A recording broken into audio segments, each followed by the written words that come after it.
Chapter 7. Expect the best and get it. Why does my boy fail in every job he gets? Asked a puzzled father about his 30-year-old son.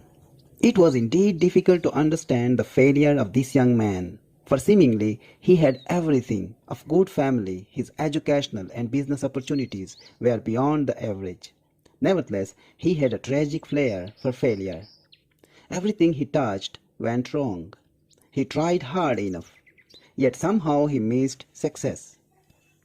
Presently, he found an answer, a curiously simple but potent answer. After practicing this newfound secret, for a while he lost the flair for failure and acquired the touch of success. His personality began to focus, his powers to fuse. Not long ago, at luncheon, I could not help admiring this dynamic man at the height of his power. "You amaze me," I commented. "A few years ago, you were failing at everything. Now you have worked up an original idea into a fine business. You are a leader in your community. Please explain this remarkable change in you." "Really, it was quite simple," he replied. "I merely learned the magic of believing. I discovered that if you expect the worst, you will get the worst. And if you expect the best, you will get the best. It all happened through actually practicing a verse from the Bible." "And what is that verse?" "If thou canst believe, all things are possible to him that believeth."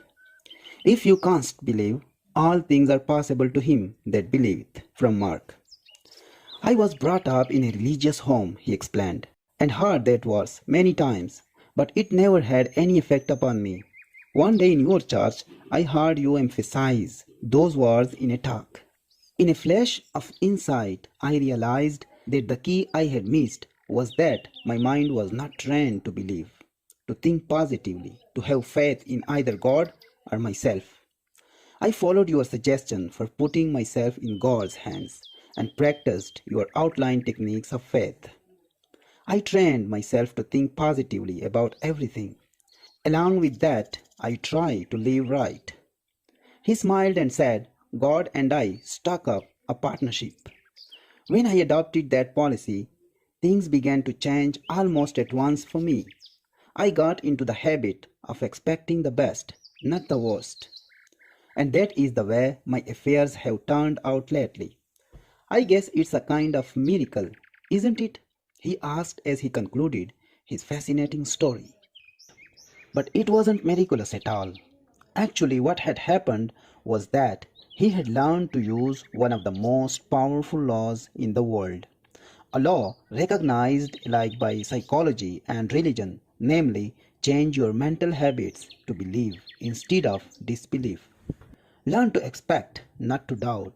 In so doing, you bring everything into the realm of possibility. This does not mean that by believing you are necessarily going to get everything you want or think you want. Perhaps that would not be good for you. When you put your trust in God, He guides your mind so that you do not want things that are not good for you or that are inharmonious with God's will. But it does definitely mean that when you learn to believe, then that which has seemingly been impossible moves into the area of the possible. Every great thing at least becomes for you a possibility.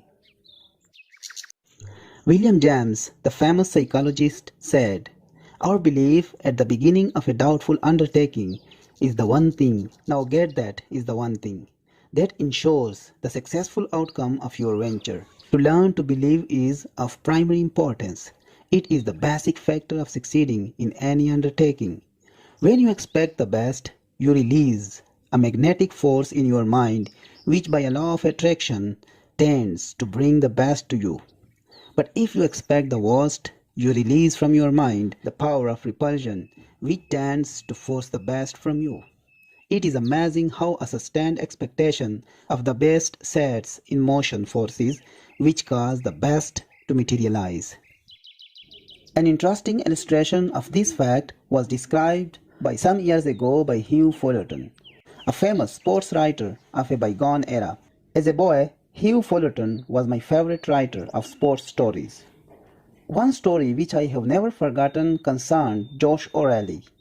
One time, manager of San Antonio club of the Texas League, O'Reilly had a roster of great players, 7 of whom had been hitting over 300, and everybody thought his team would easily take the championship. But the club fell into a slump and lost 17 of the first 20 games. The players simply couldn't hit anything, and each began to accuse the other of being a jinx to the team. Playing the Dallas club, a rather poor team that year, only one San Antonio player got a hit, and that, strangely enough, was the pitcher. O'Reilly's team was badly beaten that day. In the clubhouse after the game, the players were a disconsolate lot. Josh O'Reilly knew that he had an aggregation of stars, and he realized that their trouble was simply that they were thinking wrong. They didn't expect to get a hit. They didn't expect to win. They expected to be defeated. They were thinking not victory, but defeat. Their mental pattern was not one of expectation, but of doubt. This negative mental process inhibited them, froze their muscles, threw them off their timing, and there was no free flow of easy power through the team. It so happened that a preacher named Slater was popular in that neighborhood at that time. He claimed to be a faith healer and apparently was getting some astounding results. Trojans crowded to hear him, and most everybody had confidence in him. Perhaps the fact that they did believe in his power enabled Slater to achieve results. O'Reilly asked each player to lend him his 2 best bats. Then he asked the members of the team to stay in the clubhouse until he returned. He put the bats in a wheelbarrow and went off with them. He was gone for an hour. He returned jubilantly to tell the players that Slater, the preacher, had blessed the bats and that these bats now contained a power that could not be overcome. The players were astounded and delighted. The next day, they overwhelmed Dallas, getting 37 base hits and 20 runs. They hammered their way through the league to a championship, and High Fullerton said that for years in the Southwest, a player would pay a large sum for a Slater bat. Regardless of Slater's personal power, the fact remains that something tremendous happened in the mind of those ball players. This thought pattern was changed. They began thinking in terms of expectation, not doubt. They expected not the worst, but the best. They expected hits, runs, victories, and they got them. They had the power to get what they wanted. There was no difference in the bats themselves. I am quite sure of that. But there was certainly a difference in the minds of the men who used them. Now they knew they could make hits. Now they knew they could get runs. Now they knew they could win. A new thought pattern changed the mind of those men so that the creative power of faith could operate.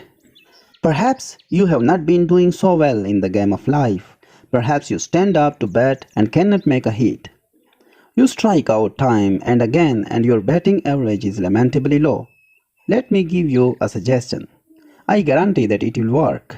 The basis for my assurance is the fact that thousands of people have been trying it with very great results. Things will be very different for you if you give this method a real trial. Start reading the New Testament and notice the number of times it refers to faith.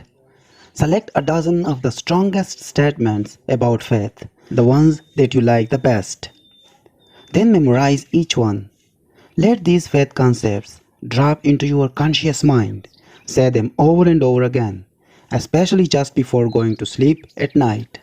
By a process of spiritual osmosis, they will sink from your conscious into your subconscious mind and in time will modify and resilient your basic thought pattern.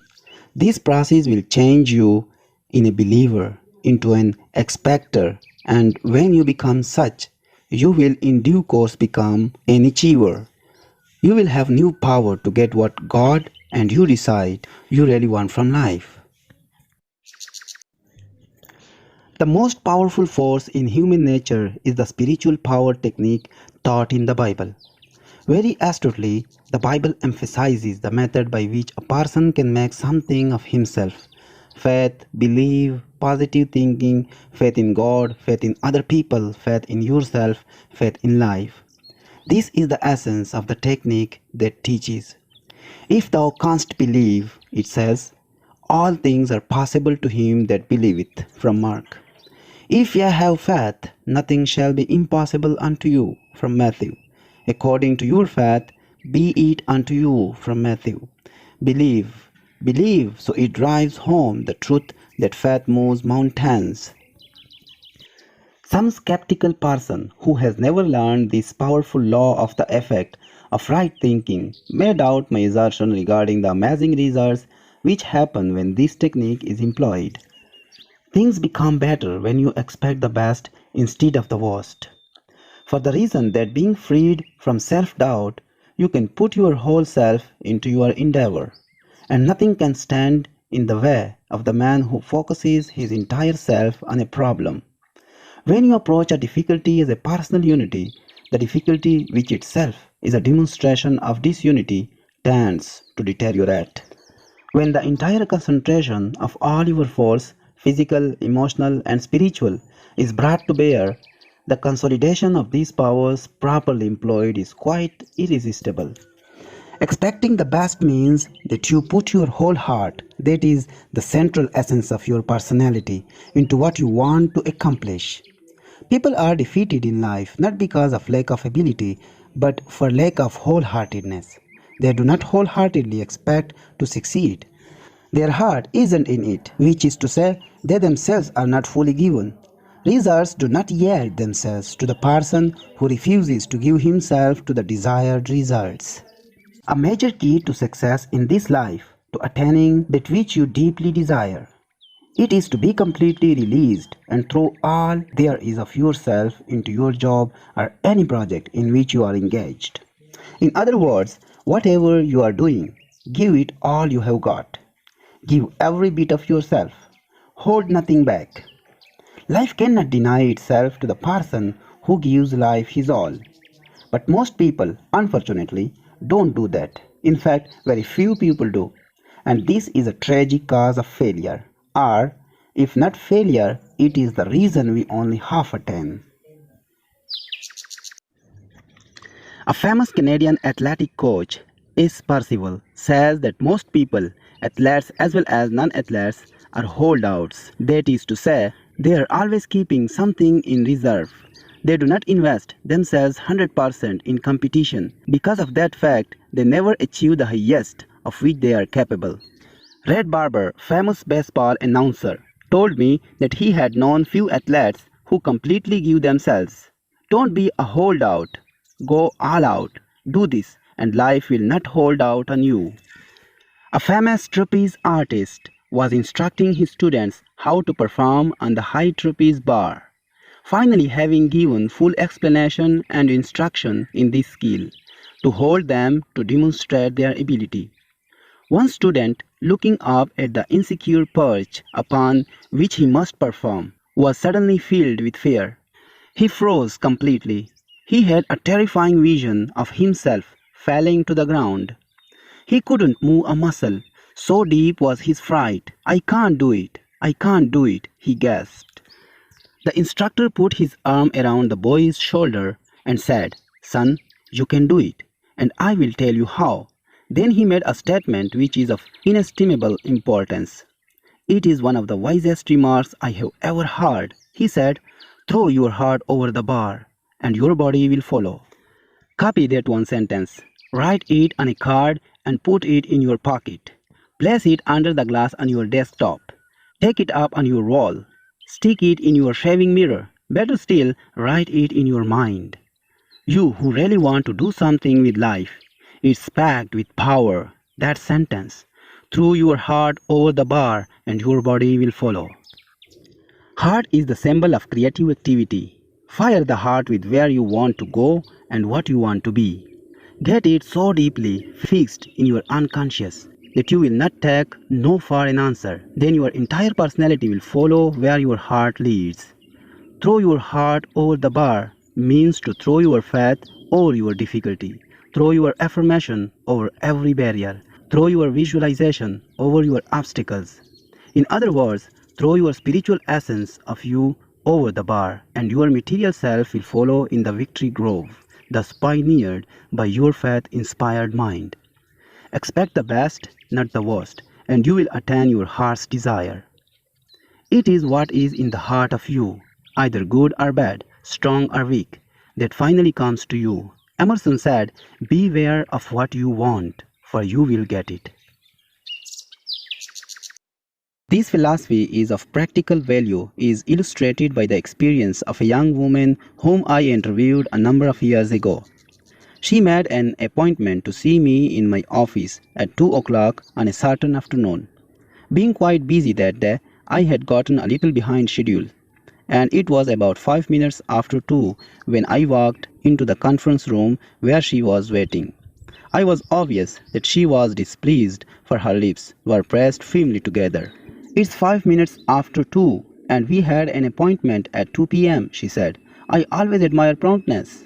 So do I. I always believe in being prompt, and I hope you will forgive me for my unavoidable delay, I said with a smile. But she was not in a smiling mood, for she said crisply, I have a very important problem to present to you, and I want an answer, and I expect an answer. Then she shot out at me. I might as well put it to you bluntly. I want to get married. Well, I replied, that is a perfectly normal desire, and I should like to help you. I want to know why I can't get married, she continued. Every time I perform a friendship with a man, the next thing I know he fades out of the picture, and another chance is gone by. And she added, speaking frankly, I am not getting any younger. You conduct a personal problem clinic to study people, and you have had some experience, and I am putting my problem right up to you. Tell me why I can't get married. I studied her to see if she was the kind of person to whom one could speak frankly, for certain things had to be said if she really meant business. Finally, I decided that she was of big enough caliber to take the medicine that would be required if she was to correct her personality difficulties. So I said, well, now let's analyze the situation. Obviously, you have a good mind and a fine personality, and if I may say so, you are a very handsome lady. All of these things were true. I congratulated her in every way that I honestly could. But then I said, I think that I see your difficulty, and it is this. You took me to task because I was 5 minutes late for our appointment. You were really quite severe with me. Has it ever occurred to you that your attitude represents a pretty serious fault? I think a husband would have a very difficult time if you checked him up that closely all the time. In fact, you would so dominate him that even if you did marry, your marital life would be unsatisfactory. Love cannot live under domination. Then I said, you have a very firm way of pressing your lips together, which indicates a domineering attitude. The average male, I might as well tell you, does not like to be dominated, at least so that he knows it. Then I added, I think you would be a very attractive person if you got those two firm lines out of your face. You must have a little softness, a little tenderness, and those lines are too firm to be soft. Then I observed her dress, which was obviously quite expensive, but she didn't wear it very well, and so I said, this may be a bit out of my line, and I hope you won't mind, but perhaps you could get that dress to hang a little better. I know my description was awkward, but she was a good sport about it, and laughed right out loud. She said, you certainly don't use style phraseology, but I get the idea. Then I suggested, perhaps it might help to get your hair fixed up a little. It's a little floaty. Then you might also add a little sweet smiling perfume, just a whiff of it. But the really important thing is to get a new attitude that will change the line on your face and give you that indefinable quality known as spiritual joy. This, I am certain, will release charm and loveliness in you. Well, she burst out, never did I expect to get this combination of advice in a minister's office. No, I cackled. I suppose not. But nowadays we have to cover the whole field in a human problem. Then I told her about an old professor of mine at Ohio Wesleyan University, Rolly Walker, who said God runs a beauty parlor. He explained that some girls, when they came to college, were very pretty, but when they came back to visit the campus 30 years later, their beauty had faded. The moonlight and roses, loveliness of their youth, did not last. On the other hand, other girls came to college who were very plain, but when they returned 30 years later, they were beautiful women. What made the difference? He asked. The latter had the beauty of an inner spiritual life written on their faces. And then he added, God runs a beauty parlor. Well, this young lady thought about what I told her for a few minutes, and then she said, there's a lot of truth in what you say. I will try it. Here is where her strong personality proved effective, for she did try it. A number of years went by, and I had forgotten her. Then, in a certain city, after making a speech, a very lovely looking lady with a fine looking man and a little boy about 10 years of age came up to me. The lady asked smilingly, well, how do you think it hangs? How do I think what hangs? I asked, puzzled. My dress, she said. Do you think it hangs right? Bewildered, I said, yes, I think it hangs all right, but just why do you ask? Don't you know me? She asked. I see a great many people in my life, I said. Frankly, no, I don't think I have ever seen you before. Then she reminded me of our talk of years ago, which I have described. Meet my husband and my little boy. What you told me was absolutely true, she said very earnestly. I was the most frustrated, unhappy individual imaginable when I came to see you, but I put into practice the principles you suggested. I really did, and they worked. Her husband then spoke up and said, there was never a sweeter person in the world than Miriam here. And I must say that she looked the part. She had evidently visited God's beauty parlor. Not only did she experience a softening and mellowing of her inner spirit, but she properly used a great quality which she possessed, namely the driving force to get what she wanted. This led her to the point where she was willing to change herself so that her dreams could be realized. She had the quality of mind whereby she took herself in hand. She applied the spiritual techniques, and she had a profound and yet simple faith that what her heart told her she wanted could be obtained by the proper creative and positive procedures. So the formula is to know what you want. Test it to see if it is the right thing. Change yourself in such a manner that it will naturally come to you, and always have faith. With the creative force of belief, you stimulate the particular gathering together of circumstances which brings your cherished wish to pass.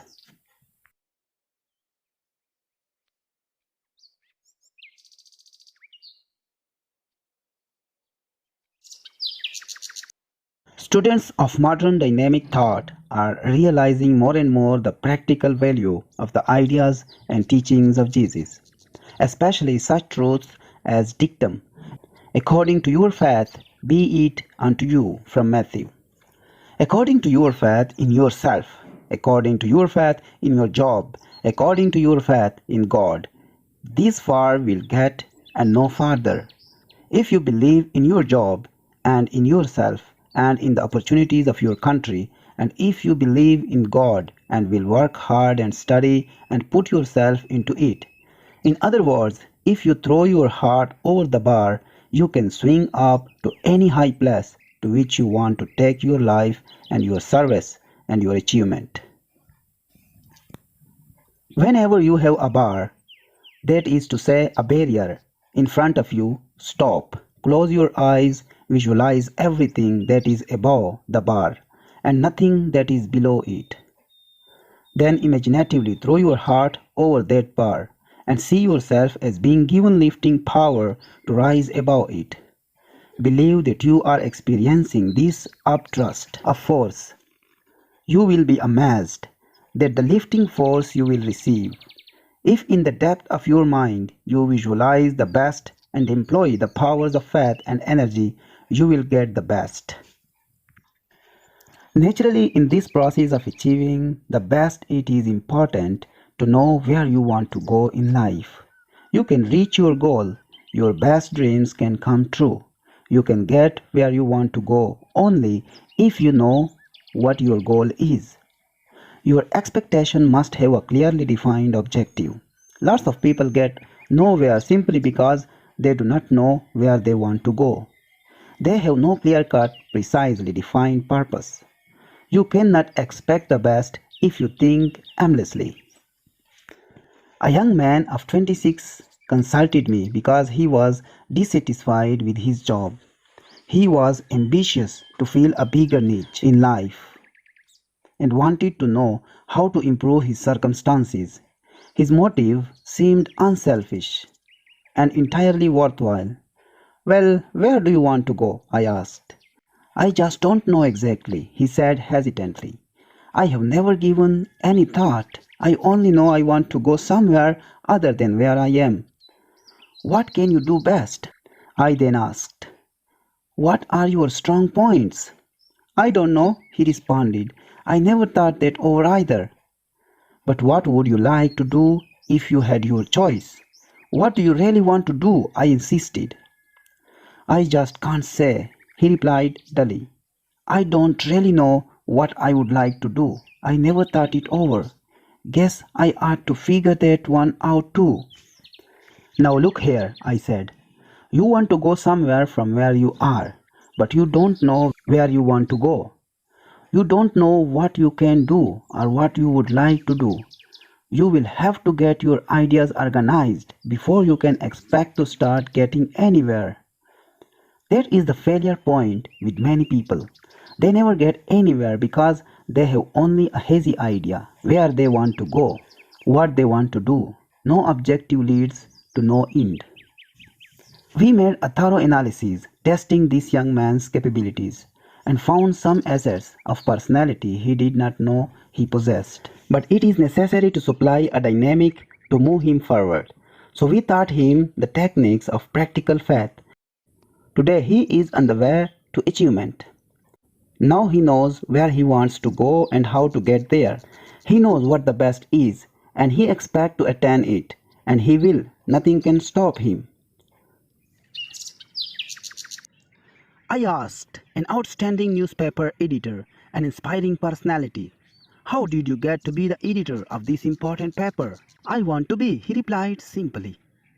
Is that all there is to it? I asked. You want it to be, and so there you are? Well, that may not be all of it, but that was a large part of the process, he explained. I believe that if you want to get somewhere, you must decide definitely where you want to be or what you want to accomplish. Be sure it is the right objective. Then photograph this objective on your mind and hold it there. Work hard, believe in it, and the thought will become so powerful that it will tend to assure success. There is a deep tendency, he declared, to become what your mind pictures, provided you hold the mental picture strongly enough and if the objective is sound. So saying, the editor pulled a well-worn card from his wallet and said, I repeat this quotation every day of my life. It has become my dominating thought. I copied it and am giving it to you. A man who is self-reliant, positive, optimistic, and undertakes his work with the assurance of success magnetizes his condition. He draws to himself the creative powers of the universe. It is indeed a fact that the person who thinks with positive self-reliance and optimism does magnetize his condition and release power to attain his goal. So expect the best at all times. Never think of the worst. Drop it out of your thought. Relegate it. Let there be no thought in your mind that the worst will happen. Avoid entertaining the concept of the worst, for whatever you take into your mind can grow there. Therefore, take the best into your mind and only that.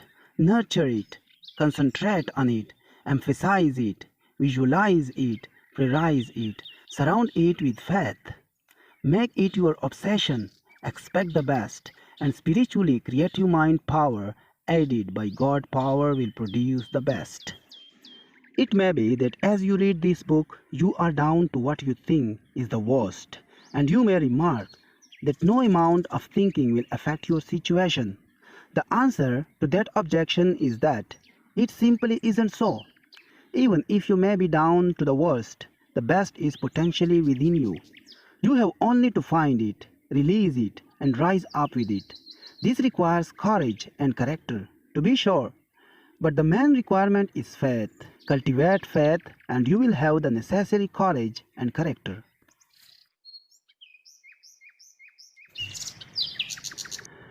A woman was compelled by adversity to go into sales work, a type of activity for which she had no training. She undertook to demonstrate vacuum cleaners from house to house. She took a negative attitude toward herself and her work. She just didn't believe she could do this job. She knew she was going to fail. She feared to approach a house even though she came for a requested demonstration. She believed that she could not make the sale. As a result, as is not surprising, she failed in a high percentage of her interviews. One day she chanced to call upon a woman who evidenced consideration beyond the average.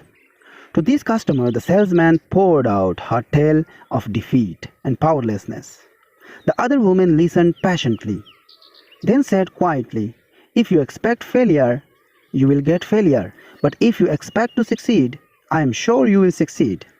And she added, "I will give you a formula which I believe will help you. It will restyle your thinking, give you new confidence, and help you to accomplish your goals. Repeat this formula before every call. Believe in it and then marvel at what it will do for you. This is it. If God be for us, who can be against us?" But change it by personalizing it, so that you say, "If God be for me, who can be against me? If God be for me, then I know that with God's help I can sell vacuum cleaners." God realizes that you want security and support for your little children and yourself. And by practicing the method I suggest, you will be given power to get what you want. She learned to utilize this formula. She approached each house expecting to make a sale, affirming and picturizing positive, not negative results. As the saleswoman employed this principle, she presently acquired new courage, new faith, and deeper confidence in her own ability. Now she declares, "God helps me sell vacuum cleaners, and who can dispute it?" It is a well-defined and authentic principle that what the mind profoundly expects it tends to receive. Perhaps this is true because what you really expect is what you actually want.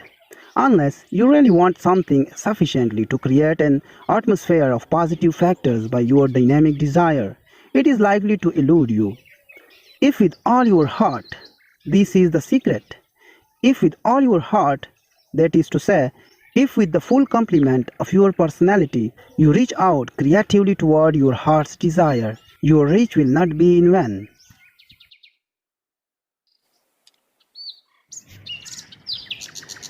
Let me give you 4 words as a formulation of a great law. Faith, power, works, wonders. Those 4 words are packed with dynamic and creative force. Hold them in your conscious mind. Let them sink into the unconscious, and they can help you to overcome any difficulty. Hold them in your thoughts. Say them over and over again. Say them until your mind accepts them, until you believe them. Faith, power, works, wonders. I have no doubt about the effectiveness of this concept, for I have seen it work so often that my enthusiasm for faith power is absolutely boundless. You can overcome any obstacle. You can achieve the most tremendous things by faith power. And how do you develop faith power? The answer is to saturate your mind with the great words of the Bible. If you will spend 1 hour a day reading the Bible and committing its great passages to memory, thus allowing them to recondition your personality, to change in you and in your experience will be little short of miraculous. Just one section of the Bible will accomplish this for you. The 11th chapter of Mark is enough. You will find the secret in the following words, and this is one of the greatest formulas the book contains. Have faith in God. That's positive, isn't it? For verily I say unto you, that whosoever shall say unto this mountain, that's specific, be thou removed, that is, stand aside, and be thou cast into the sea, that means out of sight, Anything you threw into the sea is gone for good. The Titanic lies at the bottom of the sea, and the sea bottom is lined with ships. Cast your opposition called a mountain into the sea, and shall not doubt in his heart. Why does this statement use the word heart? Because it means you are not to doubt in your subconscious, in the inner essence of you. It isn't so superficial as a doubt in the conscious mind. That is a normal, intelligent questioning. It's a deep fundamental doubt that is to be avoided, but shall believe that those things which he saith shall come to pass. He shall have whatsoever he saith, from Mark. This is not some theory that I have thought up. It is taught by the most reliable book known to man. Generation after generation, no matter what develops in the way of knowledge and science, the Bible is read by more people than any other book. Humanity rightly has more confidence in it than any other document ever written. And the Bible tells us that faith power works wonders. The reason, however, the great things do not happen to some people is that they are not specific in their application of faith power. We are told, "Ye shall say to this mountain." That is to say, do not address your efforts to the entire mountain range of all your difficulties, but attack one thing that may be defeating you at the moment. Be specific. Take them one by one. If there is something you want, how do you go about getting it? In the first place, ask yourself, should I want it? Test that question very honestly in prayer to be sure you should want it and whether you should have it. If you can answer that question in the affirmative, then ask God for it, and don't be backward in asking Him. And if God, having more insight, believes that you shouldn't have it, you needn't worry. He won't give it to you, but if it is the right thing, ask Him for it. And when you ask, do not doubt in your heart, be specific. The validity of this law was impressed upon me by something that a friend of mine, a Midwestern businessman, told me. This man is a big, extrovertish, outgoing, lovable gentleman, a truly great Christian. He teaches the largest Bible class in his state. In the town where he lives, he is Mr. Town himself. He is a head of plant employing 40,000 people. His office desk is full of religious literature. He even has some of my sermons and pamphlets there. In his plant, one of the biggest in the United States, he manufactures refrigerators. He is one of those whole-souled, ragged individuals who has the capacity to have faith. He believes that God is right there in his office with him. My friend said, preach a big faith, not any little old watered down faith. Don't be afraid. Don't that faith isn't scientific enough. I am a scientist, he said. I use science in my business every day, and I use the Bible every day. The Bible will work. Everything in the Bible works if you believe in it. When he was made general manager of this plant, it was whispered around town. Now that Mr. is general manager, we will have to bring our Bibles to work with us. After a few days, he called into his office some of the men who were making this remark. He used his language they understand, and he said, I hear you guys are going around town saying that now I am general manager. You will have to bring your Bibles to work with you. Oh, we didn't mean that, they said in embarrassment. He said, well, that's a good idea. But I don't want you to come lugging them under your arms.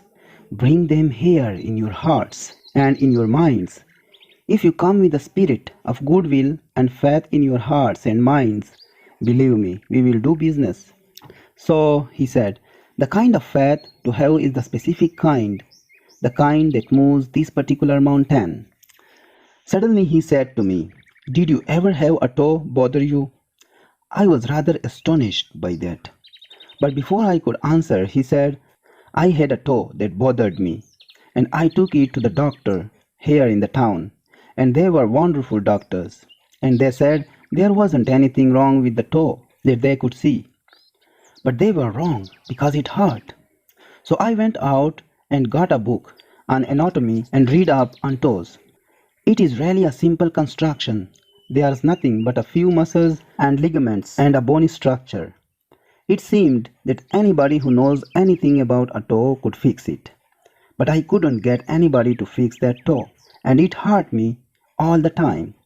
So I sat down one day and took a look at that toe.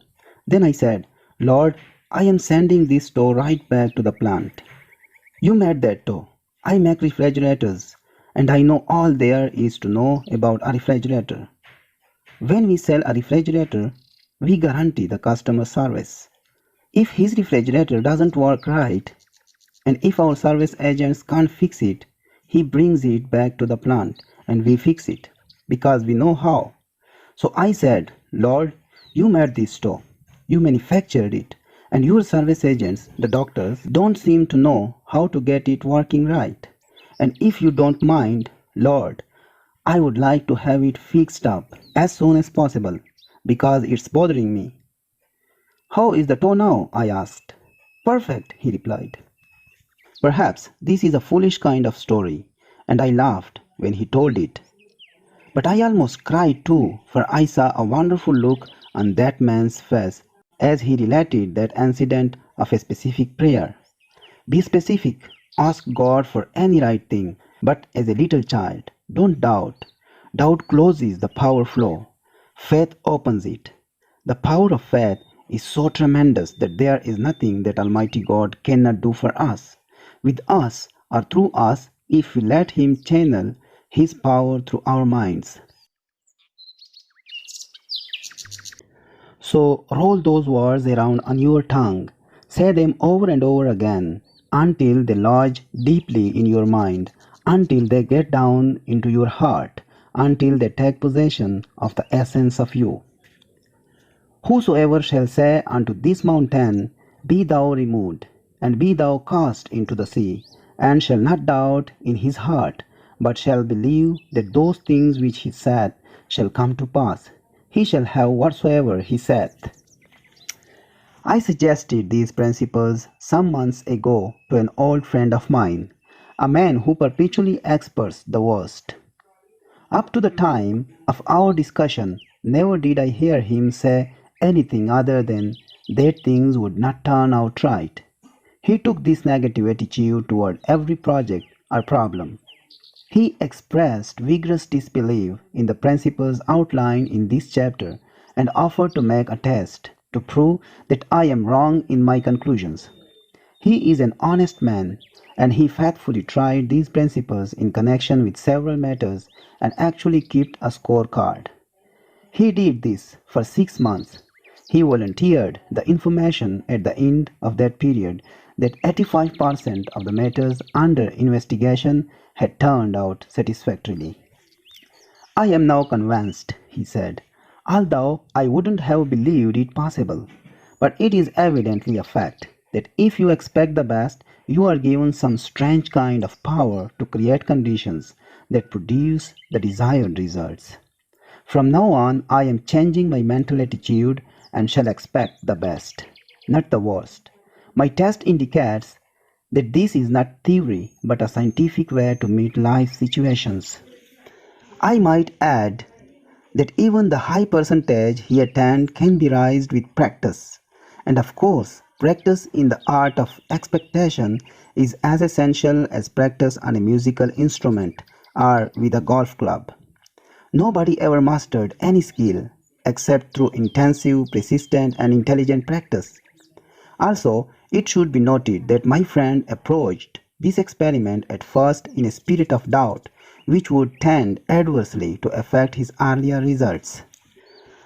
Every day, as you confront the problems of life, I suggest that you affirm as follows: I believe God gives me power to attain what I really want. I believe God gives me power to attain what I really want. Never mention the worst. Never think of it. Drop it out of your consciousness. At least 10 times every day affirm, I expect the best and with God's help will attain the best.